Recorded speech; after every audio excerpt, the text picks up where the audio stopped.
Hello there. Welcome. It's Fresh TV, as you know, and it's Political Tidbits.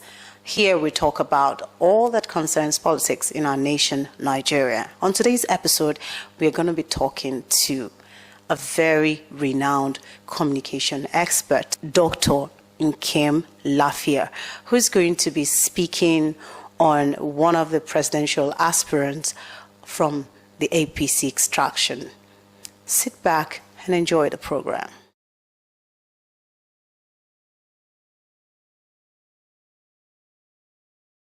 My name is Nkem Lafia. I am National Convener, Nwajiuba'S National Alliance Forum.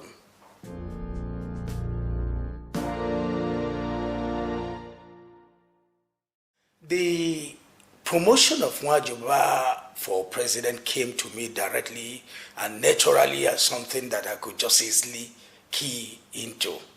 I said this because some of us, I'm not alone in this particular viewpoint, have been praying that one day we would see a man, somebody who would represent my generation, somebody who would reason the way I think my president should reason, somebody who should be able to stand there, say things, do things, and I could say that in this position, I would like to behave this way. So that is what Nwajiuba'S represents for people like me. So the whole idea of trying to do things that are pro-Nwajiuba'S are things that I know that even if I'm not paid, even if I'm not given a dime, even if, for instance, I do not expect anything, I'll still do it over and over again.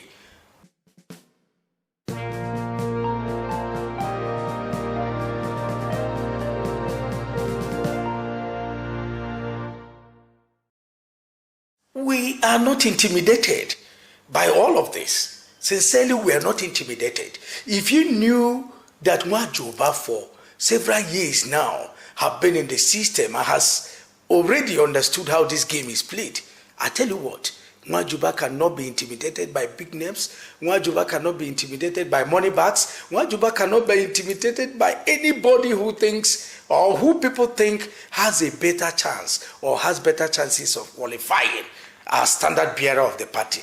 Let me even tell you something. Nwajiuba'S is a man who I continue to tell everybody who cares to listen. His popularity transcends religion. It transcends ethnicity, tribes, tongues, as it were. So how would a man who just came into public funds, for instance, become a source of intimidation for a Nwajiuba'S who has been there, going all through the rungs of bureaucratic ladder, learning politics from even the grassroots and coming how far he has come these past years. This is almost over 30 years experience that we're talking about. And he has seen it all as a lawyer. He has seen it all as a member of the legislature. And again, as a member of the executive, he has seen it all. So what we are now thinking, and I think every Nigerian is in this particular mindset. Now, we're not thinking of people because of the size of their heads or of the size of their bodies. We are going to be questioning the system. In questioning the system, we'll be asking questions. Where is this person who wants to be our president? Where is he coming from? Where is this person who says he wants to be this governor? Where is he coming from? What has he done in the past? And how much of the filth that we call corruption that has brought this nation down to its knees, how much of it has this person contributed to causing in the past? I tell you what, in all of these years that Minister Nwajiuba'S has been in public glare, there is no place, I challenge you to ask, in the land that you hear that Nwajiuba'S has been accused of anything, not to talk of the fact that somebody has reported him. If it begins to happen tomorrow, of course you and I can identify that this man has become so much a source of intimidation for some of these co-aspirants that they're now beginning to plant maybe little landmines on the path to the Nigerian presidency for the young man. Young man, no. 55 is a man of middle age who is strong enough to be able to question the status quo, change the status quo, and be able to reform whatever we need for this country to be better. And I said this because across the country, he knows everybody, everything, and in doing so, I believe that being not a Superman, he's not going to do it alone. He would be able to take a lot from the Nigerians he already knows to join him in doing all that he plans to do. But if you read the critical statements, through these critical statements he has been making in the last few months, you will understand that this man is coming prepared. This is brilliance meeting with preparation. This is preparation meeting with the idea to deliver. And this is a man who is interested in making sure that the Igbo man, the Hausa man, the Yoruba man, the Icho man, that everybody sits on the same table and is able to share from the same plate. And because he's like that, I do not think that tomorrow he will change.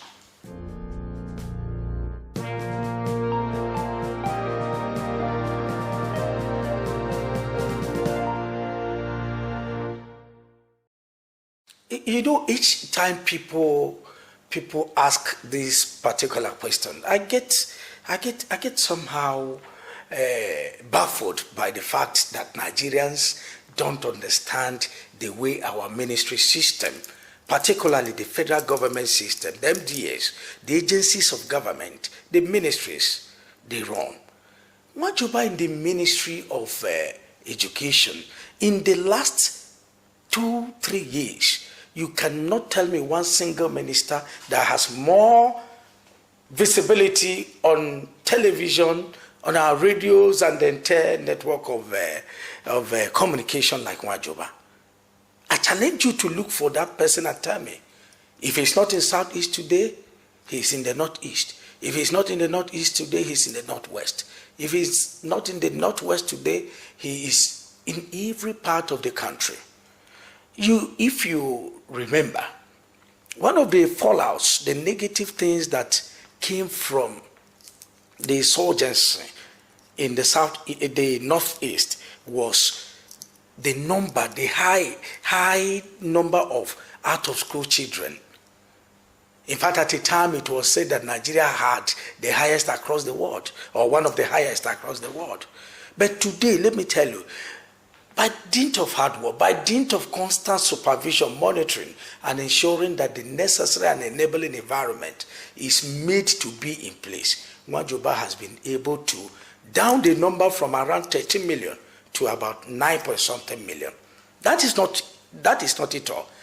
In the Ministry of Education, Nwajiuba'S, as Minister of Education, is in charge or has what you call oversight over secondary and primary education. What this means is that the tertiary one is that of the senior minister, so to speak, to do.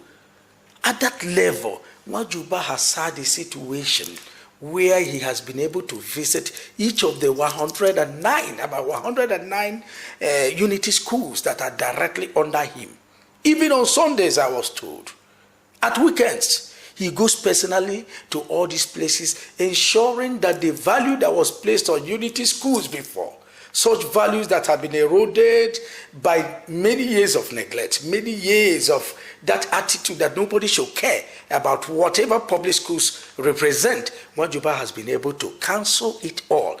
And as I speak to you, people have now started going back to the idea that the unity schools, the federal government colleges were made to represent, especially after the 3 months of interregnum, the civil war that was fought in this country. So Nwajiuba'S has been able to revitalize the whole ideas that would make our unity more intact, would make our unity more cohesive.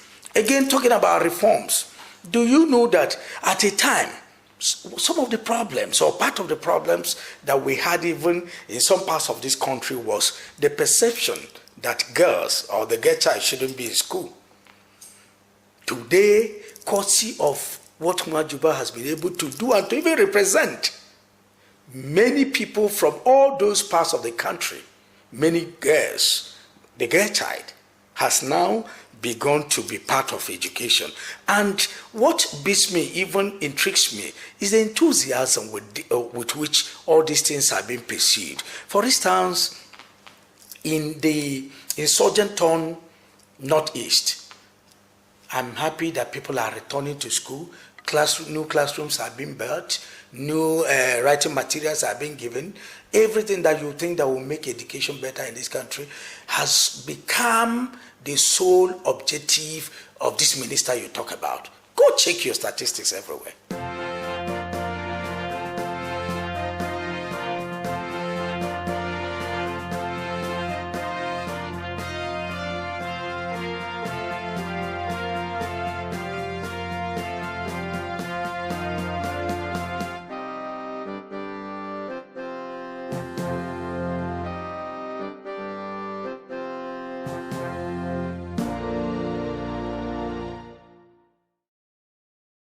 Thank you very much, Vivian, for this particular question. I did say something about part of it initially, but it's also a good opportunity that I speak to that particular issue.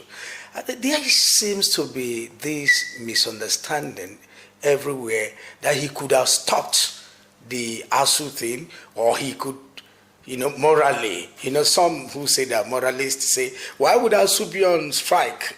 To put it the way one of the journalists put it, why would ASU be on strike and the Minister of State for Education will be declaring to become president? That's very simple. He's declaring to be president so that he will be able to right the wrongs that have sent ASU on strike. But again, on a more serious note, let me say that in the Ministry of Education, the mandate of the Ministry of Education is not that of hiring emoluments or even firing workers. The workers that are called ASU are lecturers of the university who have been employed as those in other ministries who have been posted elsewhere by the federal government. The federal government pays their allowances, federal government pays their entitlements. They are not directly hired by the ministry, so much that the ministry will now begin to talk about how to pay them, or even what they are paid, or the degree to which supervision can come on what they do. If you understand the nitty-gritty of the education ministry, it's just all about policy guidelines that should drive whatever that happens in that ministry and the agencies that are under it. The university system happens to be one of those words, no matter by whatever nomenclature you think it goes by. So we should just say it is a question of understanding jurisdiction. Jurisdiction. If you were, if I was to give you a specific answer, I would say that this particular thing, or much part of what ASU is talking about, falls directly on the table of the Ministry of Finance. Again, there is a Ministry for Labor and Employment, where one of our brothers hosts were. These things are better ironed out there. But for someone to think that a minister should be able to influence the payment of so amount to a particular group, and just by the way, if we think that some of the things ASU is asking for instance, to be paid through what they call UTAS instead of IPs, if we think that these are serious matters that would warrant anybody to go on strike, come on, that is to me quite, at the risk of saying that it's quite absurd that somebody should think that that is reason enough to go on strike.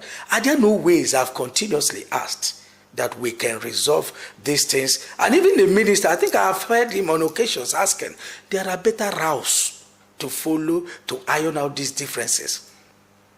While we sympathize with our children who are at home, we sympathize with us. So it is an opportunity to even drive a call to them to say, please, for the sake of our children, for the sake of their future, for the sake of all that, parenting represents, we are asking, our children are at home, ASU, please go back to the negotiation table. The people that have employed you say they want to talk with you. They want to meet minds with you. And that they want to be part of everything that you're asking for. But again, it is all about giving and taking. A little to the right, a little to the left. Then we'll find a leeway through which we can settle whatever differences that might just be. At the end of the day, you might just realize that it only takes just this talking for people to now say that the flexing of this muscle ought to stop.